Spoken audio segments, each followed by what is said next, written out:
toute mon enfance jusqu'à l'âge adulte, j'ai dansé et j'ai peint. Maintenant, j'ai évidemment compris d'où venait ce désir de danser. Dans la danse, il y a le besoin de vivre de l'intérieur. Et avec l'image, c'est une manière de visualiser ou de montrer ce qui est senti dedans.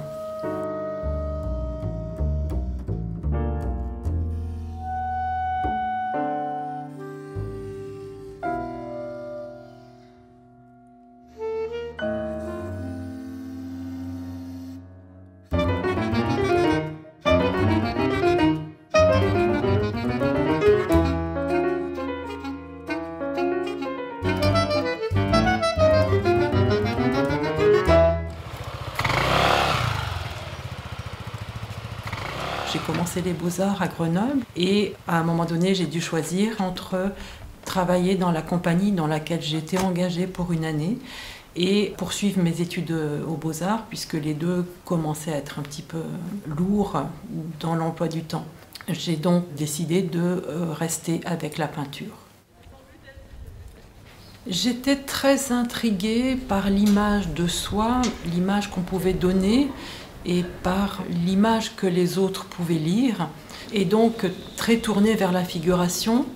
Mais à cette époque-là, il y avait un grand changement dans les écoles d'art, notamment à Grenoble, dans l'école où j'étais, où du jour au lendemain, tous les enseignants qui travaillaient sur la figuration, la peinture, le dessin académique, sont partis et ont été remplacés par des artistes conceptuels. Et le fait que l'art conceptuel a transformé le rapport à l'image, c'était quelque chose de compliqué pour moi, donc encore étudiante aux Beaux-Arts.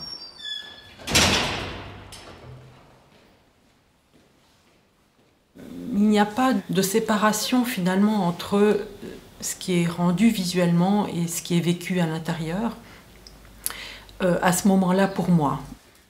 Il a fallu plusieurs années pour que j'y trouve finalement une sorte de fil rouge de cheminement.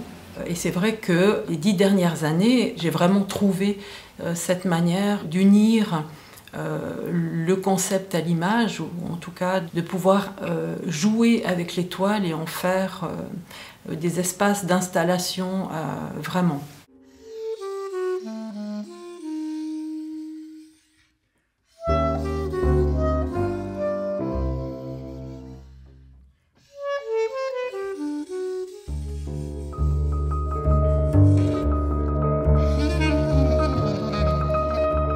Je pratique une peinture très figurative et mon intérêt s'est très vite porté sur le corps et le visage, qui est évidemment lié à tout cet historique de danseuse et ce désir de sentir les choses du dedans.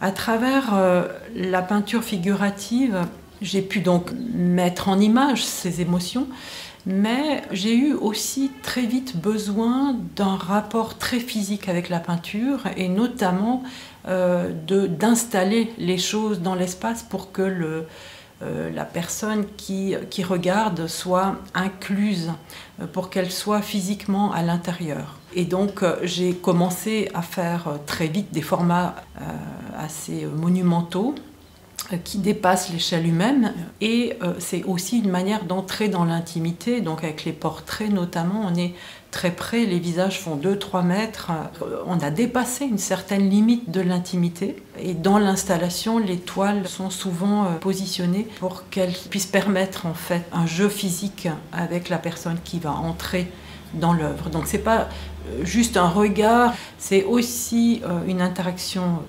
vraiment physique.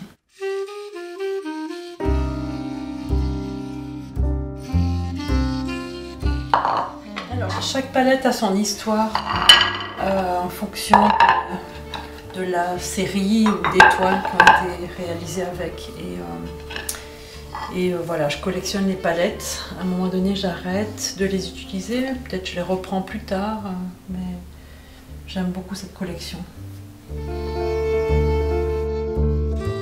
La peinture à l'huile, qui fait référence bien sûr aux peintures de la Renaissance italienne, notamment le Caravage, que j'admire beaucoup pour cette manière de travailler la lumière, Cette technique-là, elle est importante dans le sens où c'est aussi, comment dire, une manière d'oublier la technique, en utilisant finalement une technique très ancienne.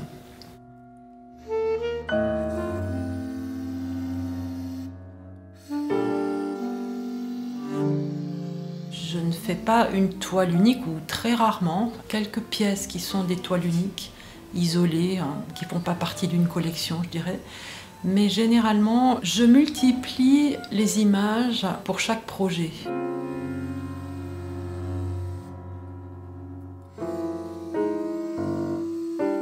Par exemple, le projet le plus grand, c'est le projet 365. Il s'agissait donc de faire un portrait par jour, très petit format. Et ce petit portrait, c'était des photographies que j'avais prises avec mon téléphone le matin, la veille, des personnes qui m'entourent, d'amis, de personnes inconnues aussi dans la rue, dans le métro, dans les aéroports. Et à la fin, l'œuvre finale, c'était cette accumulation d'images.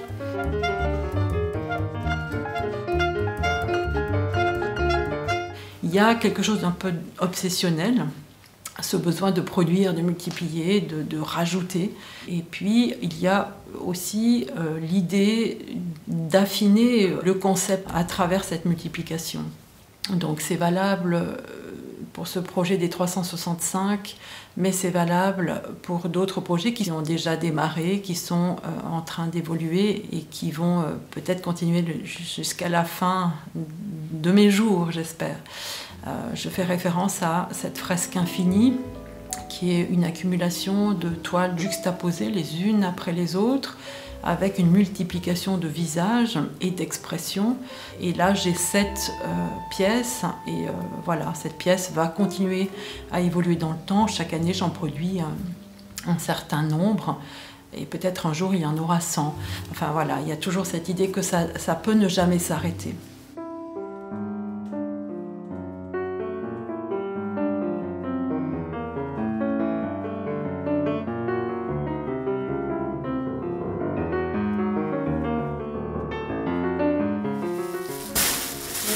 C'est une série que j'ai appelée Les Diables.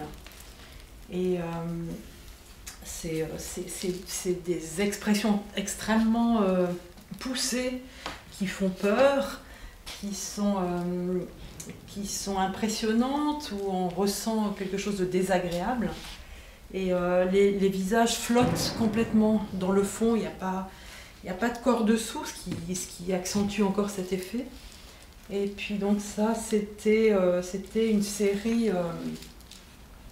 alors voilà, aussi l'intrus. L'intrus, il y a souvent un animal quand je fais des séries. La tortue, le singe, c'est des choses qui reviennent.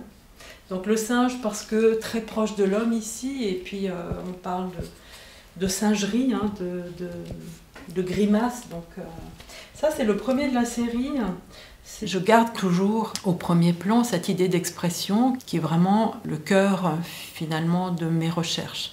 Je multiplie les expériences où je vais pouvoir travailler sur les expressions.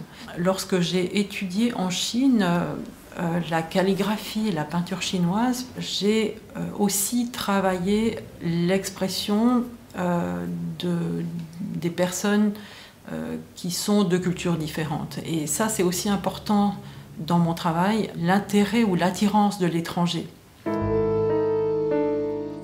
Cette série s'appelle « Si j'étais » et donc quand je suis rentrée, le double de ce portrait, donc moi-même, je me suis fait donc prendre en photo dans une position identique avec l'expression de cette personne qui est représentée. Donc je me mets vraiment dans la peau de ces personnes et je rends une image de leur expression, de l'émotion qu'il y avait à ce moment-là.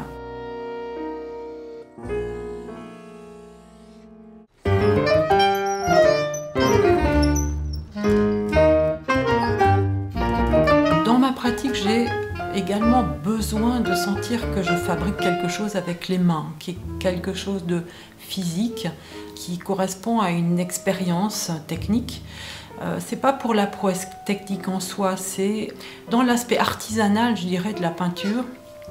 Il y a quelque chose de magique. Il y a donc le savoir-faire et puis il y a aussi cette idée que la main est poussée par l'esprit, par je ne sais quelle chimère, mais il y a un peu ce côté magique de les choses sont dans la tête et on les transforme en images.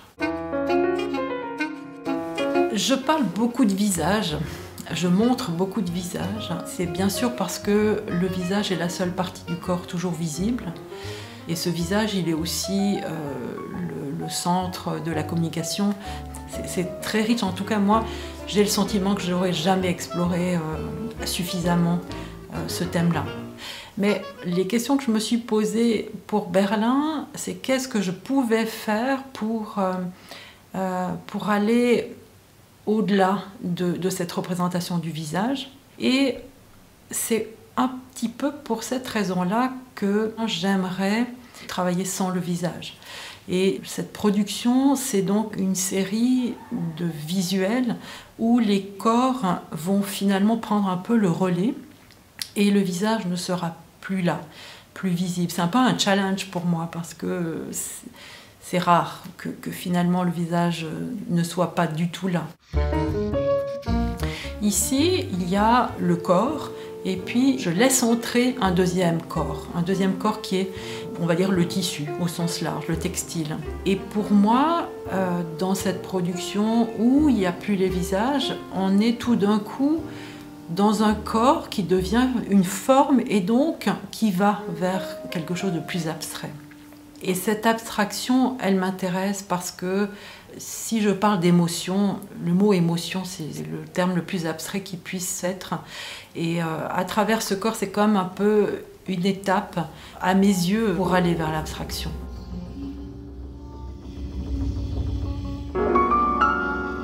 Pour chaque exposition, je pars sur un nouveau projet conséquent, disons. Et avec notamment celle-ci à Berlin, les choses semblent ne jamais pouvoir s'arrêter pour moi. C'est le début de quelque chose.